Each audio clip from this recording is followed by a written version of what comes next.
Hello everyone, welcome to BS से। उम्मीद करता हूँ आप सभी लोग बेहतर होंगे और अपनी स्टडी को कर रहे होंगे।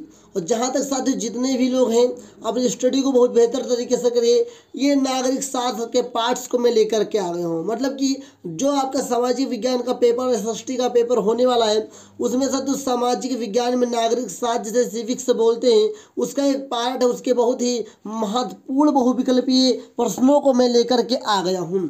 तो आप शुरू से लेकर अंत तक बने रहिएगा। इस क्लास में आपको मैं साथियों 60+ एमसीक्यू करवाऊंगा, जो कि नागरिक शास्त्र के लिए बहुत ही मोस्ट इंपॉर्टेंट है। उससे बाहर कुछ भी नहीं आने वाला है। तो आइए साथियों शुरू करते हैं इस क्लास को। लेकिन अगर आप चैनल पर पहली बार हैं तो सब्सक्राइब करना मत भूलिएगा। आइए साथियों शुरू करते हैं इस क्लास को। पहला सवाल है, सत्ता के क्षैतिज वितरण से क्या तात्पर्य है? मतलब जो क्षैतिज वितरण है, जो सीधे सीधे वितरण है, इसका मतलब क्या है?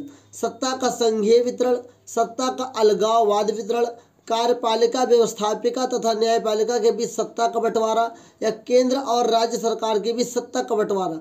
तो ऑप्शन नंबर सी सही है। कार्यपालिका, व्यवस्थापिका तथा न्यायपालिका के बीच सत्ता का बंटवारा ही साथियों क्षैतिज वितरण कहलाता है। उम्मीद करता हूँ ये आपको समझ में आ गया होगा। अगला सवाल, बेल्जियम में किस प्रकार की सरकार है? सामूहिक सरकार, सामुदायिक सरकार, राजतंत्र, एक पक्षीय सरकार। ऑप्शन नंबर सी सही है। बेल्जियम में साथियों राजतंत्र की सरकार है। ओके। अगला सवाल, सामुदायिक सरकार से क्या तात्पर्य है?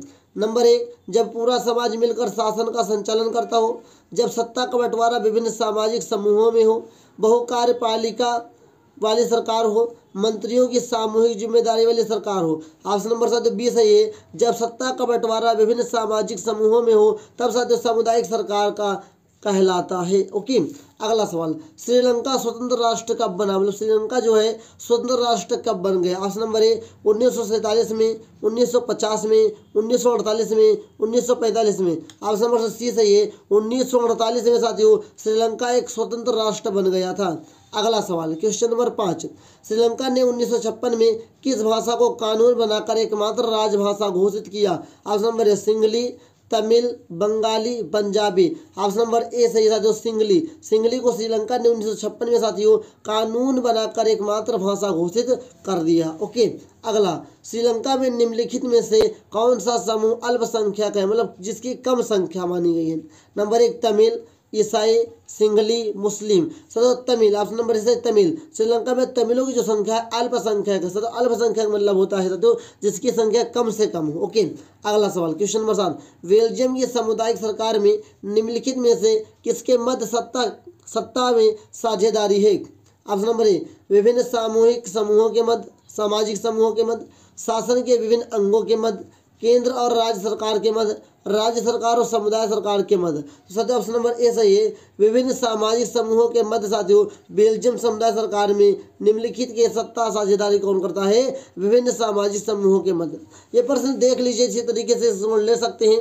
अच्छे से पढ़ाई करिए। बहुत ही मोस्ट इंपोर्टेंट क्वेश्चन है जो आपके बोर्ड एग्जाम में बार बार रिपीटेड सवाल है, और ये सवाल उलट पलट के भी पूछा जा सकता है। इसलिए आप लोग अच्छी तरीके से इसको रीड करके और लर्न करके जाएंगे।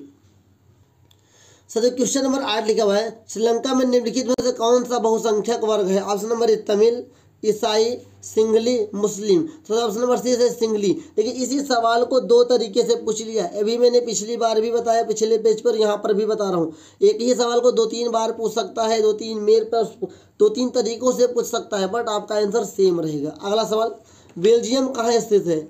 Africa, Asia, Australia, Europe. Option number D से यूरोप। बेल्जियम एक स्थान है, एक जगह का नाम है, और एक देश भी कहा जा सकता है जो यूरोप महाद्वीप में स्थित है। ओके। अगला सवाल, विभिन्न स्तरों पर सत्ता का बंटवारा कहलाता है? सामुदायिक सरकार, गठबंधन सरकार, संघीय सरकार, एकात्मक सरकार। तो ऑप्शन नंबर सी सही है, संघीय सरकार। चलिए क्वेश्चन नंबर 11 लिखा है, निम्नलिखित में से किस देश के साथ बेल्जियम अपनी सीमा साझा करता है? Option number Italy, Switzerland, Luxembourg, Spain. साथियों ऑप्शन नंबर सी से लक्जमबर्ग के साथ बेल्जियम अपनी सीमा को साझा करता है। कितना अजीब नाम है साथियों। ओके। अगला सवाल, निम्नलिखित में से कौन सा संघीय राज्य नहीं है? संघीय राज्य मतलब साथियों जिसमें साथियों कि राज्य सरकार का पूरा हक ना हो। Okay, Manipur, Himachal Pradesh, Arunachal Pradesh, Delhi. Option number D सही है, दिल्ली। दिल्ली एक संघीय सरकार मतलब संघीय राज्य नहीं है। अगला सवाल, भारतीय संविधान की 8वीं अनुसूची में कितनी भाषाओं का समावेश है? Option number A 20, 22, 24, 26। Option number जो 20 है ये 22। 8वीं अनुसूची में 22 भाषाओं का समावेश है। अगला सवाल, निम्नलिखित में से किस में महिलाओं के लिए आरक्षण सुनिश्चित है?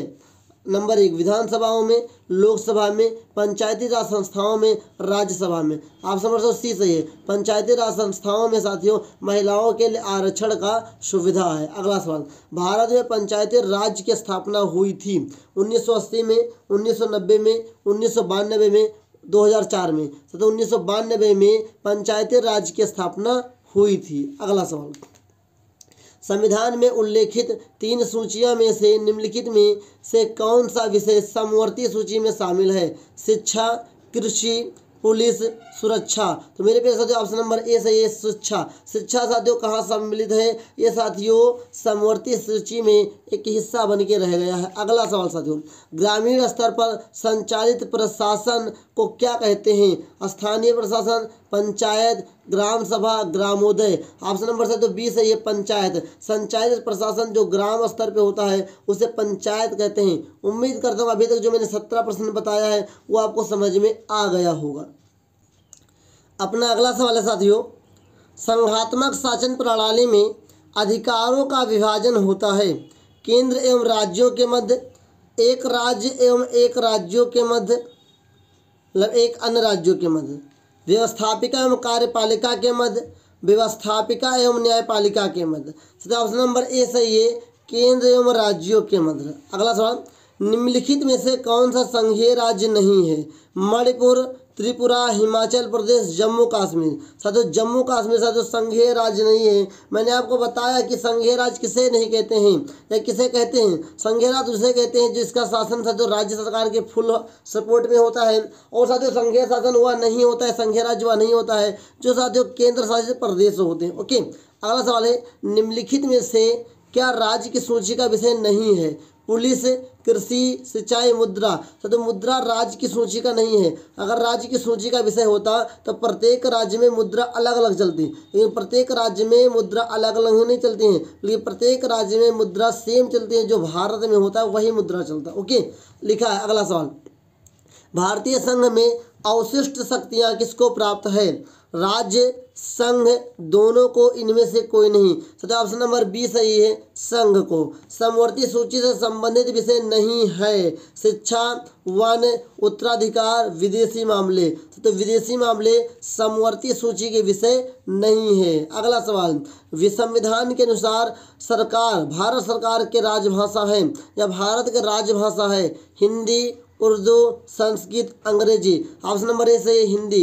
हिंदी क्या है साथियों? भारत के राजभाषा के अनुसार, संविधान के अनुसार। ओके, अगला सवाल, निम्नलिखित में से कौन सा संघीय सूची का विषय है? रक्षा, कृषि, व्यापार, शिक्षा। साथियों ऑप्शन नंबर ए से रक्षा। रक्षा क्या है? संघीय सूची का विषय है। या कभी कभी पलट के पूछ सकता है कि रक्षा किस सूची का विषय है? तो संघीय सूची का विषय है। ओके, अगला सवाल है आपका, एक दलीय व्यवस्था बढ़ावा देती है लोकतांत्रिक व्यवस्था को, अधिनायकवादी व्यवस्था को, कुलीन तंत्र को, राजतंत्र को। तो मेरे पे ऑप्शन नंबर बी सही है, अधिनायकवादी व्यवस्था को। जो सबसे एक दलीय व्यवस्था होती है वो अधिनायकवादी व्यवस्था को बढ़ावा देती है। अगला सवाल, निम्नलिखित देशों में से कहाँ संघात्मक शासन नहीं है? 4 ऑप्शन आपके लिए हैं, भारत, बेल्जियम, संयुक्त राज्य अमेरिका, श्रीलंका। ऑप्शन नंबर आपका डी सही है, श्रीलंका में साथियों संघात्मक शासन नहीं है। ओके, अभी तक हम साथियों 26 प्रश्न को कर चुके हैं, लेकिन आगे बढ़ने से पहले मैं कुछ प्रश्न ऐसे हैं जिसका मैं जवाब अभी आपको देना चाहूँगा। साथियों हमारा भारत जो है वर्ष 1947 में, याद रखिए वर्ष 1947 में हमारा भारत देश आज़ाद हुआ। हमारे भारत देश में साथियों 15 अगस्त को साथियों क्या मनाया जाता है? स्वतंत्रता दिवस मनाया जाता है। 26 जनवरी को गणतंत्र मनाया जाता है, गणतंत्र दिवस। सभी लोग याद रखेगा 26 जनवरी को हमारा भारत देश गणतंत्र हुआ था। ये डेट याद रखेगा, 26 जनवरी साथियों 1950। मतलब भारत कब गणतंत्र हुआ? 26 जनवरी 1950 को हुआ। आज़ाद कब हुआ? 15 अगस्त 1947 को हुआ। संविधान बनने में कितना समय लगा? 2 वर्ष साथियों, ध्यान दीजिएगा, 2 वर्ष 11 माह 18 दिन का समय लगा था मेरे प्यारे साथियों। ये तो हो गया। वर्तमान में हमारे भारतवर्ष में साथियों 28 राज्य हैं। कितने? 28 राज्य हैं। और कहीं कहीं पर आपको 8 या 9 केंद्र शासित प्रदेश देखने को मिलते हैं। अधिकतर जगह पे 8 सही होता है, किसी किसी बुक में आपको 8 या 9 देखने को मिलते होंगे। तो उम्मीद करता हूँ आपको समझ में आया होगा। साथियों नया केंद्र शासित राज्य कौन बना है? जम्मू कश्मीर। जम्मू जो कश्मीर बना है वो नया केंद्र शासित प्रदेश बन गया है। तो वर्तमान समय में साथियों 28 राज्य हैं। और कुछ समय पहले जब साथियों जम्मू कश्मीर राज्य की कैटेगरी में आता था तो 29 राज्य थे भारतवर्ष में। ये जानकारी बहुत इंपॉर्टेंट है आपकी नागरिक शास्त्र के लिए, इसको याद कर लीजिए, वेरी इंपॉर्टेंट है। आइए आगे बढ़ते हैं। चलिए, सवाल लिखा हुआ है भारतीय संविधान कब लागू किया गया? अभी मैंने चर्चा किया है। तो साथियों ऑप्शन नंबर डी है 26 जनवरी। ओके, 26 जनवरी को हमारा साथियों संविधान लागू हुआ था। 26 जनवरी 1950 को, इस बात को याद रखिएगा। ओके, अगला सवाल, निम्नलिखित में से कौन सा राज्य सूची का विषय नहीं है? मतलब राज्य सूची का विषय कौन सा नहीं है? मुद्रा, बैंकिंग, विदेशी कार्य, व्यापार। मेरे प्यारे साथियों राज्य सूची का विषय कौन सा नहीं है? तो मेरे प्यारे साथियों राज्य सूची का विषय जो है वो व्यापार नहीं है। अगला सवाल, हिंदी किस प्रकार की भाषा है? तो राज्य सूची का विषय व्यापार है, मेरे से गलती हो गई। राज्य सूची का विषय व्यापार है। और मुद्रा, बैंकिंग, विदेशी राज्य सूची का विषय नहीं है। अगला सवाल, हिंदी किस प्रकार की भाषा है? राजभाषा, क्षेत्रीय भाषा, अल्पसंख्यकों की भाषा, इनमें से कोई नहीं। ऑप्शन नंबर ए सही है, राजभाषा के रूप में हिंदी का प्रयोग किया जाता है। अगला सवाल, संविधान के माध्यम से महिलाओं का प्रतिनिधित्व सुनिश्चित किया गया है। स्थानीय निकायों में, लोकसभा में, राज्यसभा में, प्रांतीय विधायिका में। तो ऑप्शन नंबर ए सही है, स्थानीय निकायों में साथियों संविधान के माध्यम से महिलाओं का प्रतिनिधित्व किया गया है। अगला सवाल, भारत में संघीय व्यवस्था है क्योंकि यहाँ शक्तियों का विकेंद्रीकरण है, यहाँ शक्तियों का केंद्रीकरण है, संविधान लचीला है।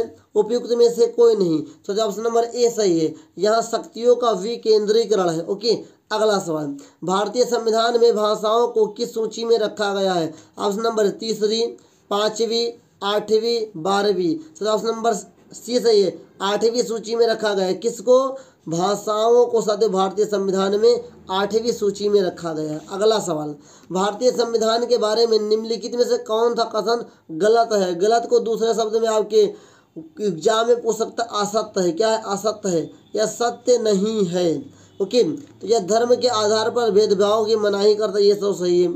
या एक धर्म को राजकीय धर्म बताता है, या सभी लोगों को किसी भी धर्म का पालन करने की आज़ादी देता है, किसी धार्मिक समुदाय में सभी नागरिकों को बराबरी का अधिकार देता है। तो ये हमारे 3 सही हैं।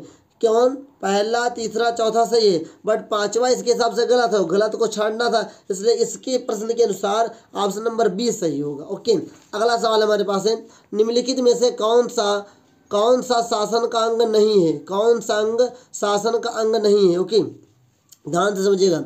कार्यपालिका, नगर पालिका, न्यायपालिका, विधायिका।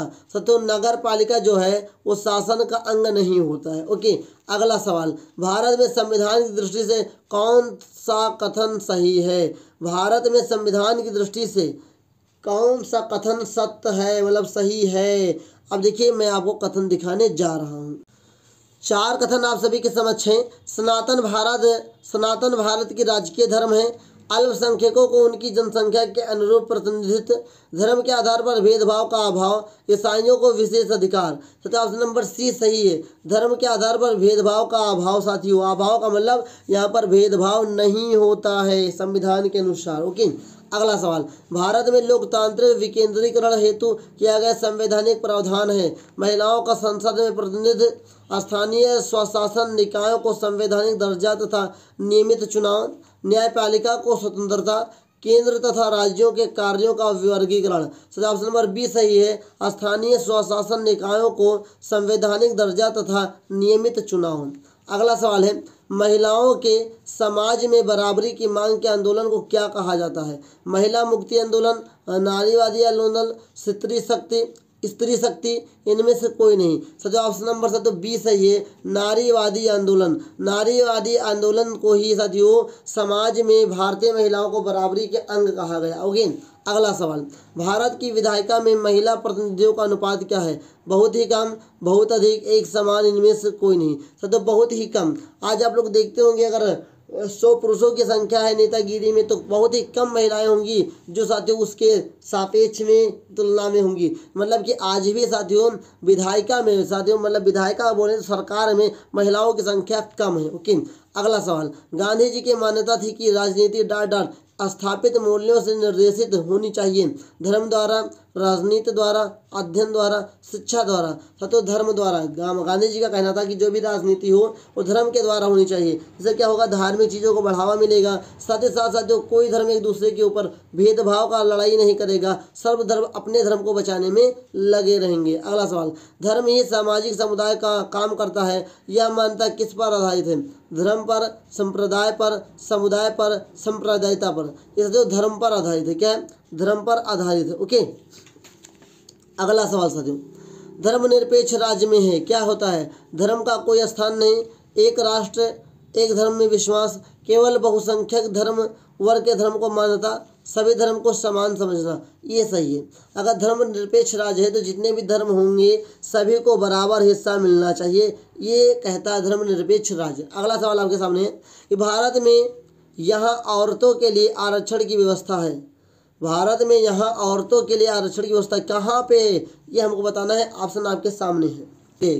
Question number 1 Lok Sabha, question number 41 का ऑप्शन नंबर ए लोकसभा, विधानसभा, मंत्रिमंडल, पंचायती राज की संस्थाएं। तो पंचायती राज की संस्थाएं, इस सवाल को मैंने 2 से 3 बार आज के ही क्लास में दोहरा दिया है। कई तरीकों से प्रश्न पूछा जाएगा तो जवाब एक ही आएगा, ऑप्शन कुछ भी हो सकता है। महात्मा गांधी का विचार था धर्म को कभी भी राजनीतिक से अलग नहीं किया जा सकता है। धर्म का राजनीतिक से कोई संबंध नहीं है। धर्म और राजनीति अलग अलग हैं, उपयुक्त में से कोई नहीं। तो ऑप्शन नंबर ए सही है, धर्म को कभी भी राजनीतिक से अलग नहीं किया जा सकता। ओके, अगला सवाल, यदि हम लैंगिक भेदभाव की बात करते हैं तो उसका अर्थ होता है क्या? समाज में स्त्री और पुरुष की असमानता भूमिका, असमान भूमिका, स्त्री एवं पुरुष के मध्य जैविक विभिन्नता, बालक एवं बालिकाओं की संख्या में असमानता, उपयुक्त में से कोई नहीं। तो ऑप्शन नंबर ए सही है, समाज में स्त्री और पुरुष की असमान भूमिका को ही साथियों हम लैंगिक भेदभाव के बाद से जानते हैं। ओके, अगला सवाल, देश के प्रत्येक राजनीतिक दल को अपने दल का पंजीकरण कहाँ कराना पड़ता है? ऑप्शन नंबर ए उच्च न्यायालय में, संसद में, राष्ट्रपति भवन में, चुनाव आयोग में। तो ऑप्शन नंबर डी से चुनाव आयोग में जितने भी राष्ट्र के राजनीतिक पार्टी होती, चाहे राज्य के स्तर पे हो चाहे देश के स्तर पे हो, सब के सब चुनाव आयोग में अपना दाखिला करवा लेते हैं। ओके, अगला सवाल, भारत में कितने राष्ट्रीय राजनीतिक दल हैं? Option number 18, 20, 6, 2। सत्य ऑप्शन नंबर सी से 6 राष्ट्रीय राजनीतिक पार्टियां केवल 6 हैं। राजकीय बहुत सारी हैं लेकिन राष्ट्रीय केवल 6 हैं। अगला सवाल, निम्नलिखित में से कौन सा राजनीतिक दल राष्ट्रीय पार्टी नहीं है? Bharatiya Janata party, Indian national Congress, बहुजन समाज पार्टी, समाजवादी पार्टी। तो समाजवादी पार्टी जो है वो राष्ट्रीय पार्टी नहीं है, वो राजकीय पार्टी है। ओके, अगला सवाल देखते हैं, भारतीय राष्ट्रीय कांग्रेस की स्थापना किस वर्ष में हुई? 1885 में, 1920 में, 1945 में, 1880 में। तो ऑप्शन नंबर ए सही है, 1885 में राष्ट्रीय कांग्रेस की स्थापना हुई थी। अगला सवाल है, संसद में प्रतिपक्ष किसे कहते हैं? अब प्रतिपक्ष का मतलब होता है दूसरे पक्ष वाला, विरोधी बोल सकते हो। तो शासन दल, सहयोगी दल, विरोधी दल, इनमें से कोई नहीं। तो विरोधी दल को साथियों प्रतिपक्ष कहा जाता है। अगला सवाल, राजनीतिक दलों के सामने कौन सी चुनौतियां हैं? आंतरिक लोकतंत्र का न होना, परिवारवाद, धन और आपराधिक तत्वों का प्रभाव, उपयुक्त सभी। ये सभी साथियों किसी भी राजनीतिक दल के पार्टी के लिए सबसे बड़ी चुनौतियां होती हैं। अगला सवाल, इनमें से कौन बहुजन समाज पार्टी के संस्थापक हैं? मतलब साथियों बीएसपी के कौन संस्थापक हैं? जो समाजवादी पार्टी के बाद जो एक दूसरी पार्टी है बहुजनों के लिए काम करने वाली, गरीबों के लिए काम करने वाली बहुजन समाज पार्टी के संस्थापक कौन हैं? कांसीराम, साहू महाराज, B.R. अम्बेडकर, ज्योतिबा फूले। तो ऑप्शन नंबर ए सही है कांसीराम। कांसीराम जी समाजवादी पार्टी के नहीं बल्कि बहुजन समाज पार्टी के क्या है संस्थापक है। अगला सवाल, भारतीय जनता पार्टी का मुख्य प्रेरक सिद्धांत क्या है? बहुजन समाज, क्रांतिकारी लोकतंत्र, सांस्कृतिक राष्ट्रवाद, आधुनिकता। ऑप्शन नंबर से तो बी सही है क्रांतिकारी लोकतंत्र। अगला सवाल है, निम्नलिखित में से किस व्यवस्था के लिए राजनीतिक दल आवश्यक शर्त है? राजतंत्र, लोकतंत्र, तानाशाही, सत्तावाद। ऑप्शन नंबर बी सही है लोकतंत्र। लोकतंत्र के लिए राजनीतिक दल एक आवश्यक सत्र बन जाती है, सत्र नहीं शर्त बन जाती है। उम्मीद करता हूँ अभी तो साथियों हम लोग 50+ प्रश्नों को क्रॉस कर चुके हैं। बहुत ही कम प्रश्न अब हमारे पास बचे हैं और बहुत ही कम समय में उसे भी कंप्लीट करेंगे। लेकिन जो भी मैं बताता जा रहा हूँ उसको आप एक एक नोट करते जाइए, सीखते जाइए, समझते जाइए। अगर आपको कुछ और समझना है इसी के बारे में, इस क्लास को दोबारा देख लीजिए। बहुत ही इंपॉर्टेंट जानकारी साझा कर रहा हूँ, बोर्ड एग्जाम में इससे बाहर क्वेश्चंस नहीं आएगा। ओके, अगला सवाल देखिए, उत्तर प्रदेश में प्रमुख विपक्षी दल कौन सा है? Bahujan Samaj party, Samajwadi party, Congress party, BJP. Option number B सही है समाजवादी पार्टी इस समय विपक्षी दल के लिए काम करती है। अगला सवाल, भारतीय कम्युनिस्ट पार्टी मार्क्सवादी की विचारधारा क्या है? मार्क्सवाद, लेनिनवाद में विश्वास, धर्मनिरपेक्षता और लोकतंत्र का समर्थन, साम्राज्यवाद और सांप्रदायिकता विरोधी, उपयुक्त में से सभी। तो ये सभी साथियों क्या है, ये तीनों जो ऊपर हैं वो सब क्या है मार्क्सवादी विचारधारा के अंतर्गत आता है। अगला सवाल, जनता का कामा लगा है, वेरी इंपॉर्टेंट है। जनता के लिए शासन किस शासन व्यवस्था की विशेषता है? राजतंत्र, लोकतंत्र, तानाशाही की, इनमें से कोई नहीं। ऑप्शन नंबर बी से लोकतंत्र की। साथियों जनता के लिए चुनाव है, जनता की सरकार लोकतंत्र में ही संभव है, बाकी किसी में संभव नहीं। अगला सवाल, विश्व के 100 से भी अधिक देश डाट दावा करते हैं लोकतंत्र, राजतंत्र का, तानाशाही का, किसी का नहीं। ऑप्शन नंबर ए से ये लोकतंत्र होने का। विश्व में 100 से अधिक ऐसे देश हैं जो लोकतंत्र होने का दावा करते हैं, लेकिन अधिकतर देश लोकतांत्रिक है ही नहीं। क्वेश्चन नंबर 57 लिखा है, लोकतांत्रिक व्यवस्था में लोगों को अधिकार प्राप्त है स्वयं राज्य करने का, शासन व्यवस्था ठीक करने का, अपनी सरकार चुनने का, उपयुक्त में से कोई नहीं। तो मेरे प्यारे साथियों अपनी सरकार चुनने का लोकतांत्रिक व्यवस्था में क्या होता है, लोगों का अधिकार होता है। क्वेश्चन 58 लिखा है, मानव अधिकार दिवस कब मनाया जाता है? 10 दिसंबर, 5 सितंबर, 14 नवंबर, 15 अगस्त। तो ऑप्शन नंबर ए सही है 10 दिसंबर को मानव अधिकार दिवस मनाया जाता है। अगला सवाल, निम्न में से कौन सा लोकतंत्र का अवगुण है? धनी व्यक्तियों का शासन, दलों में व्यक्तिगतवाद, बहुसंख्या की प्राथमिकता, इनमें से सभी। तो ये सभी साथियों क्या है बहुत ही अवगुण है साथियों। जिसके पास ज़्यादा पैसा होता है, जो अमीर होता है, उसका भी शासन चलने लगता है। जिसमें ज़्यादा दल पैदा हो जाते हैं, मतलब जिस दल के व्यक्ति ज़्यादा हो जाते हैं उसकी दादागिरी चलने लगती है, जिसकी संख्या ज़्यादा होती है उसकी प्राथमिकता होने लगती है। ये सब क्या अवगुण है, गुण नहीं अवगुण है साथियों, मतलब खराबी बोल सकते हो। अगला सवाल, निम्नलिखित में से कौन सबसे बड़ा लोकतांत्रिक देश है? Bharat, Britain, America, Sri Lanka. तो भारत विश्व का सबसे बड़ा लोकतांत्रिक देश है, इस बात को याद रखिएगा। अगला सवाल, निम्नलिखित में से किसी एक देश को छोड़कर हर जगह तानाशाही पर लोकतंत्र को प्राथमिकता दी जाती है? भारत, पाकिस्तान, नेपाल, श्रीलंका। तो ऑप्शन नंबर बी सही है पाकिस्तान। पाकिस्तान में साथियों तानाशाही पर लोकतंत्र को प्राथमिकता दी जाती है, इस बात को याद रखिएगा। कह रहा है कि लोकतंत्र है फिर भी क्या है तानाशाही कह दी जाती है, इस बात को याद रखिएगा। अगला सवाल, लोकतांत्रिक व्यवस्था के राजनीतिक और सामाजिक असमानताओं के बारे में किए गए अध्ययन बताते हैं कि लोकतंत्र और विकास साथ साथ चलते हैं। लोकतांत्रिक व्यवस्थाएं में असमानताएं बनी रहती हैं, तानाशाही में असमानताएं नहीं होती हैं। तानाशाही लोकतंत्र से बेहतर होता है। क्वेश्चन नंबर 62 का ऑप्शन नंबर बी सही है। लोकतांत्रिक व्यवस्थाओं में असमानताएं बनी रहती हैं, इस बात को याद रखिएगा। क्वेश्चन नंबर 73 लिखा है, भारत में मताधिकार की आयु क्या है? मतलब कि आप वोट डालने के लायक किस वर्ष होंगे, इसका जवाब देना है। ऑप्शन नंबर 21 वर्ष, 20 वर्ष, 25 वर्ष, 18 वर्ष। तो ऑप्शन नंबर डी से 18 वर्ष। 18 वर्ष आप अगर हो गए हैं तो आप वोटर कार्ड बनवा लीजिए और आप वोट डालना जरूर करिए। वोट आपका अधिकार है और एक वोट से किसी भी स्थिति बदली जा सकती है, इस बात को याद रखिएगा। क्वेश्चन नंबर 64 लिखा साथियों, लोकतांत्रिक शासन व्यवस्था अन्य व्यवस्थाओं से अच्छी है क्योंकि यह सभी नागरिकों में समानता को बढ़ावा देती है, व्यक्ति की गरिमा को बढ़ावा देती है। ए और बी दोनों, इनमें से कोई नहीं। ऑप्शन नंबर सी से ए और बी दोनों।